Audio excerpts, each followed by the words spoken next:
ఈ డీటెయిల్ చూస్తే నంద్యాలలో భిక్షాటన విషయంలో రూరల్ 2 టౌన్ పోలీస్ స్టేషన్ల ముందే కారంపొడి చల్లుకొని రాళ్లతో దాడులకు పాల్పడి వీరంగు సృష్టించిన హిజ్రాలను భిక్షాటన విషయంలో పాణ్యం నంద్యాలకు చెందిన హిజ్రాలు వర్గాల మధ్య కొంతకాలంగా నడుస్తున్న వివాదం.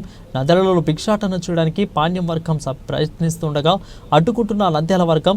ఈ క్రమంలో రూరల్ పిఎస్ ముందు ఎదురెదురుపడ్డ రెండు వర్గాలు. దీంతో ఇరు వర్గాలు ఒకరిపై ఒకరు కారంపొడి చల్లుకొని రాళ్లు రువ్వుకొని బీభత్సం సృష్టించారు. దీంతో 2 టౌన్ రూరల్ పోలీసులు లాఠీ చార్జ్ చేసి 100 హిజ్రాలను కూడా అదుపులోకి తీసుకున్నారు.